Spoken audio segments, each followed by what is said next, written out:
Hello friends, कैसे हैं आप लोग। वेलकम टू माय चैनल शिक्षा सारथी, a guide for your personal and professional success. तो आज हम डिस्कशन करने वाले हैं कॉम्पिटिटिव एग्जाम्स के लिए प्रिपरेशन कैसे स्टार्ट करें फॉर एन इफेक्टिव आउटकम। जो लोग स्टार्ट करने के बारे में सोच रहे हैं उनके लिए ये बहुत ही इम्पोर्टेंट वीडियो है, और जो लोग ऑलरेडी प्रिपेयर हो रहे हैं उनका भी काम आएगा ये वीडियो। सो वीडियो को लास्ट तक ज़रूर देखें। तो चलिए शुरू करते हैं बिना कोई वक्त ज़ाया किए।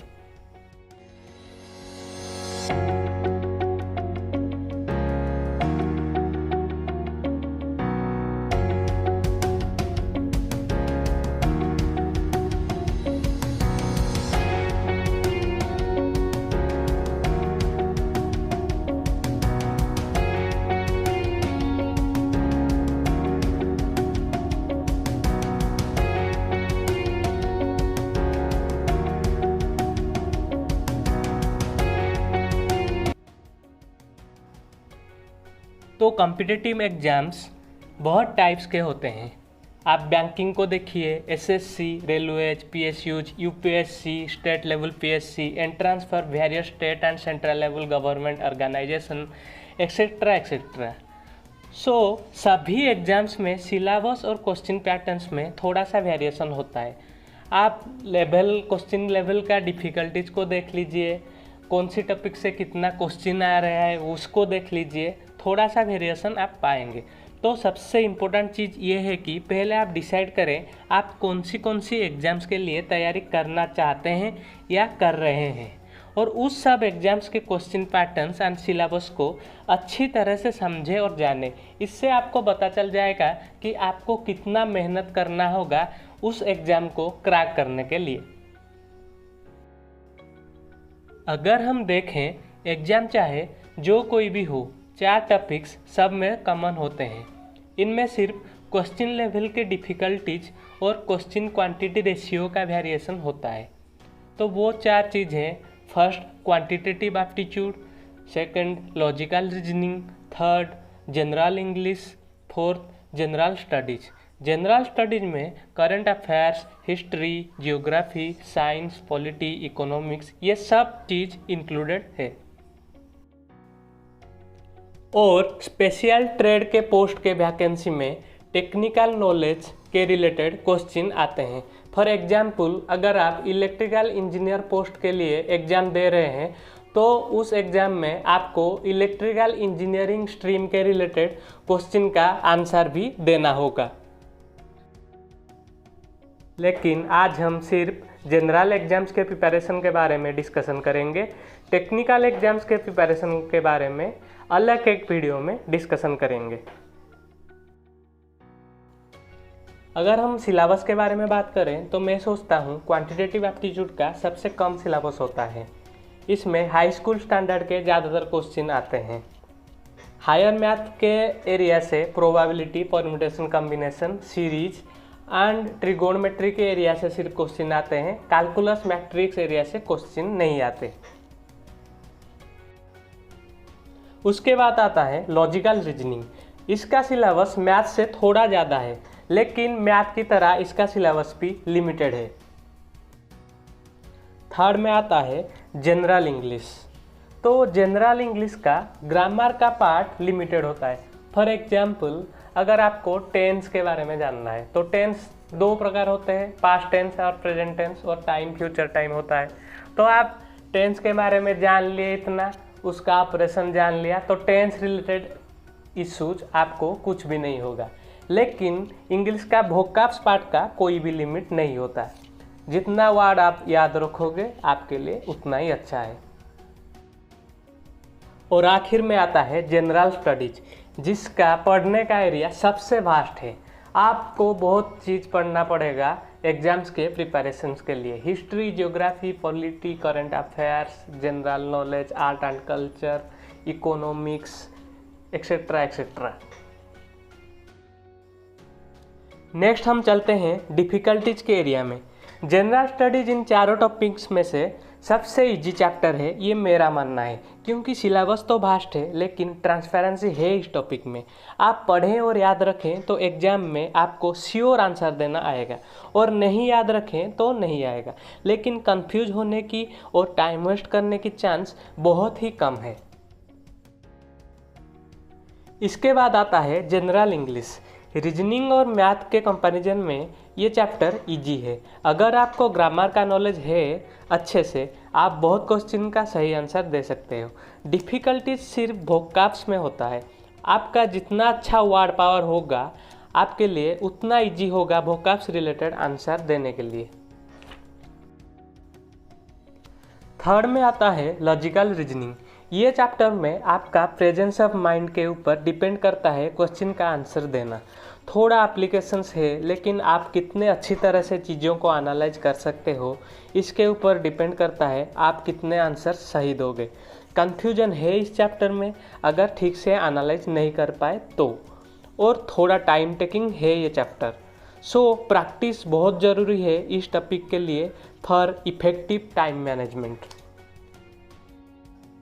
लास्ट में आता है क्वांटिटेटिव एप्टीट्यूड, जिसमें कंसेप्ट्स है, एप्लीकेशंस है, सर्ट ट्रिक्स है, और इसके साथ प्रेजेंस ऑफ माइंड की भी बहुत ज़रूरत है, क्योंकि 10th स्टैंडर्ड का मैथ्स है तो कोई भी ग्रेजुएट जिसका थोड़ा मैथ सेंस है एफर्ट देने से कर सकता है, लेकिन 30 या 40 सेकंड के अंदर करना इम्पोर्टेंट है और डिफ़िकल्ट भी है, जो सिर्फ प्रॉपर ट्रेनिंग और प्रैक्टिस से हो पाएगा।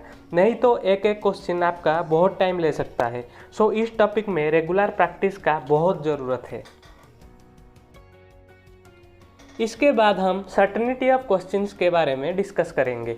इसका मतलब अगर आप सही से प्रिपेयर हुए तो एग्जाम्स में आपको कितना क्वेश्चन का आंसर आ सकता है। तो फर्स्ट आता है मैथ, जो कि डिफ़िकल्ट है, लेकिन अगर आपका कंसेप्ट क्लियर हो गया एक बार तो आपको बहुत देर तक याद रहेगा, और एग्जाम्स में 80 से 90% क्वेश्चंस आप इजीली कर सकते हो।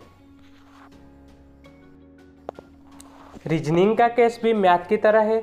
इसमें आपको 80 से 90% क्वेश्चंस इजीली आएगा, लेकिन आप इन दोनों टॉपिक्स से कितने क्वेश्चन को अटेम्प्ट कर सकते हो ये आपका प्रैक्टिस के ऊपर डिपेंड करता है। नेक्स्ट आते हैं इंग्लिश में। अगर ग्रामर पार्ट में आपका कंसेप्ट क्लियर हो गया तो ग्रामर रिलेटेड क्वेश्चंस आपका एक भी गलत नहीं होगा। अनसर्टेनिटी सिर्फ वोकैब्स के पार्ट में है।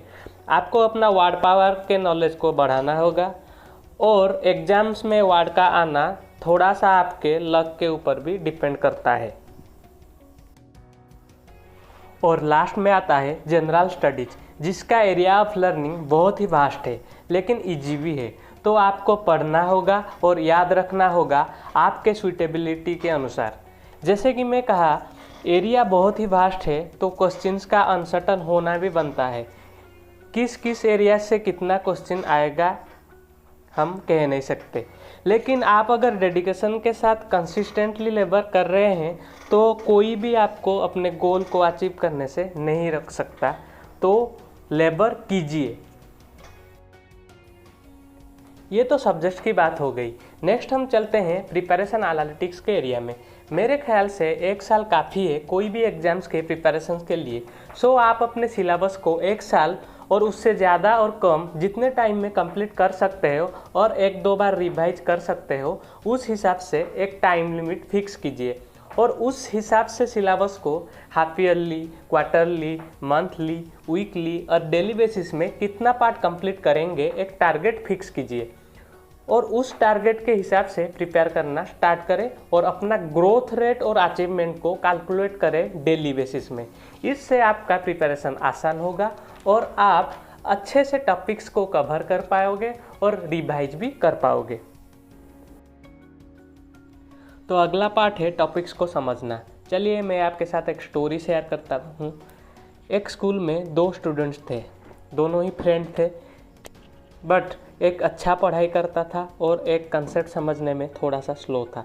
तो स्कूल में उसको डांट पड़ती थी, लेकिन वो पूछता रहता था और सभी उसका मजाक उड़ाते थे।